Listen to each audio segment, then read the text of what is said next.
السلام علیکم۔ آج ہم طہارت اور پاکیزگی کے اہم موضوع پر کچھ گہرائی میں بات کریں گے۔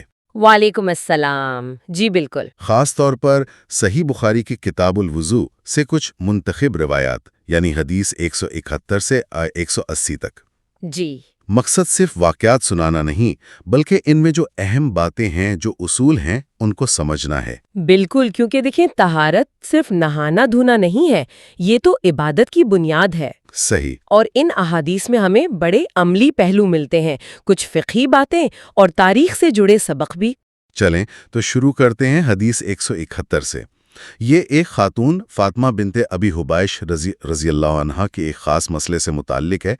انہیں مستقل خون آنے کی شکایت تھی۔ جی تو نبی کریم صلی اللہ علیہ وسلم نے کیا رہنمائی فرمائی اس بارے میں؟ آپ صلی اللہ علیہ وسلم نے بہت واضح طور پر سمجھایا کہ یہ حیض کا خون نہیں ہے جو مہینے میں کچھ دن آتا ہے، اچھا، بلکہ یہ ایک رگ کا مسئلہ ہے، یعنی بیماری کا خون ہے جسے استحاضہ کہتے ہیں۔ اور اہم بات یہ تھی کہ اس حالت میں نماز نہیں چھوڑنی۔ نماز نہیں چھوڑنی؟ جی، نماز نہیں چھوڑنی، البتہ جو حیض کے مقررہ دن ہیں ان میں نماز معاف ہے۔ ٹھیک۔ اور ہدایت یہ تھی کہ ہر نماز کے لیے تازہ وضو کیا جائے۔ یہ دراصل دین کی آسانی ہے مشکل حالات میں، بالکل۔ یعنی عبادت کا سلسلہ نہ ٹوٹے۔ اچھا، اسی طرح کپڑوں کی پاکی کا مسئلہ جی حدیث 172 میں آیا ہے۔ ہاں حضرت عائشہ رضی اللہ عنہا نبی صلی اللہ علیہ وسلم کے کپڑوں سے ناپاکی دھو دیتی تھیں، جی لیکن کبھی پانی کے دھبے رہ جاتے تھے۔ ہاں، اس سے کیا اصول ملتا ہے؟ اس سے بہت اہم فقہی بات واضح ہوتی ہے ہم، کہ پاکی کا اصل مقصد ہے نجاست کو ہٹا دینا، بالکل۔ اس کا ازالہ کر دینا۔ اچھا، اگر دھونے کے بعد صرف اس کا رنگ یا نشان باقی رہ گیا ہے تو کپڑا پاک ہی سمجھا جائے گا۔ جی اصل چیز ناپاکی کا مادہ ختم ہونا ہے۔ سمجھ گیا، یعنی ظاہری نشان سے فرق نہیں پڑتا اگر اصل ناپاکی دھل رہی ہے۔ جی بالکل۔ اور اسی طرح کی ایک اور بات حدیث 179 میں بھی ہے، نماز میں اگر ضرورت پڑے تو کپڑے کے کونے میں تھوک لینے کی اجازت۔ یہ بھی عملی آسانی ہے۔ یہ تو ہوئی ذاتی اور لباس کی پاکی۔ اب آتے ہیں اشیاء کی طرف۔ حدیث 175 کا واقعہ، وہ گھی میں چویا گرنے والا، وہ کیا تھا؟ ہاں، وہ بڑا دلچسپ مسئلہ ہے۔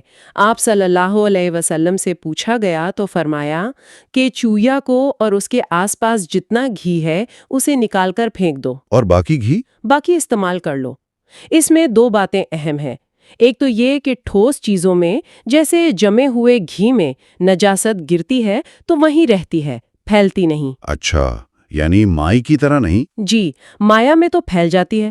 اور دوسری بات یہ کہ چیزوں کو بلا وجہ ضائع نہیں کرنا چاہیے، وسائل کا صحیح استعمال ہو۔ صحیح بات ہے، وسائل کا تحفظ۔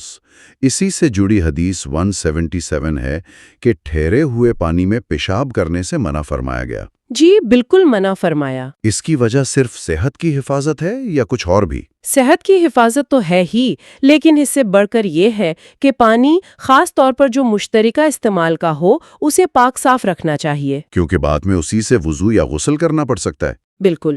تو یہ عوامی مقامات اور قدرتی وسائل کی صفائی کی اہمیت بتاتا ہے، جو آج بھی اتنا ہی اہم ہے۔ اب ذرا کچھ تاریخی واقعات دیکھتے ہیں۔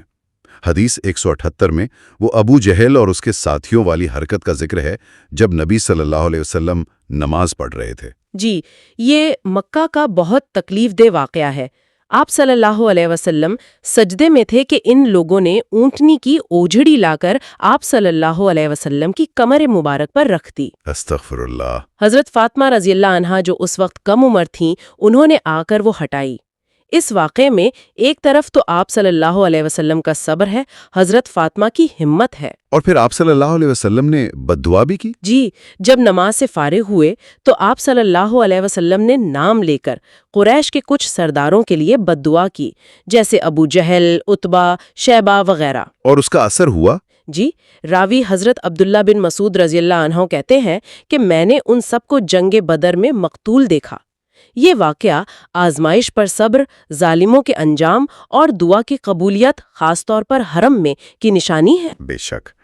اچھا، ایک اور واقعہ جنگ احد کا ہے، حدیث 180 میں۔ جی، جب آپ صلی اللہ علیہ وسلم زخمی ہوئے تو علاج کیسے کیا گیا؟ جی، سہل بن سعد رضی اللہ تعالیٰ عنہ بتاتے ہیں کہ حضرت علی رضی اللہ تعالیٰ عنہ اپنی ڈھال میں پانی لا رہے تھے، حضرت فاطمہ رضی اللہ تعالیٰ عنہ خون دھو رہی تھیں۔ لیکن خون بند نہیں ہو رہا تھا۔ جی، خون رک نہیں رہا تھا، تو پھر ایک چٹائی کا ٹکڑا جلایا گیا اور اس کی راکھ زخم پر لگائی گئی جس سے خون بند ہو گیا۔ اچھا، یہ اس زمانے کا کوئی طبی طریقہ تھا؟ ہاں، یہ ایک طرح سے زخم کو داغنے جیسا عمل تھا خون روکنے کے لیے، اور اس سے صحابہ کرام، خاص طور پر اہل بیت کی آپ صلی اللہ علیہ وسلم سے محبت اور خدمت کا اندازہ ہوتا ہے۔ بالکل۔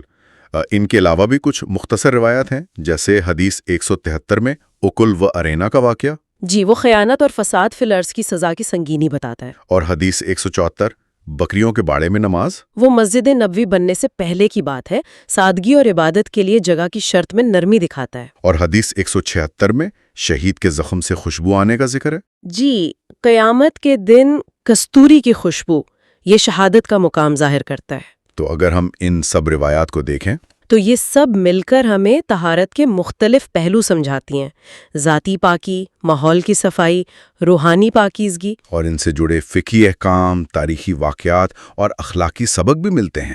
جی ہاں، تو خلاصہ یہ ہے کہ ان احادیث سے ہمیں صرف پاکی کے مسائل نہیں پتہ چلتے، بلکہ دین میں آسانی کا اصول، چیزوں کی قدر، آزمائش میں صبر اور صحابہ کی زندگیوں کی جھلکیاں ملتی ہیں۔ بالکل۔ اور ان باتوں کو، ان اصولوں کو سمجھنا آج بھی ہماری عبادات اور روزمرہ کے معاملات کو بہتر بنانے میں بہت مددگار ہو سکتا ہے۔ یہ صرف گزرے وقت کی کہانیاں نہیں، یہ زندہ رہنمائی ہے۔ صحیح کہا۔ اور اسی نقطے پر ہم اپنے سننے والوں کے لیے ایک سوال چھوڑتے ہیں۔ طہارت کے یہ اصول اور ان روایات میں بیان کردہ واقعات آج کے دور میں ہماری ذاتی اور اجتماعی زندگی کو بہتر بنانے کے لیے کیا عملی پیغام رکھتے ہیں؟ اس پر ضرور غور کیجیے گا۔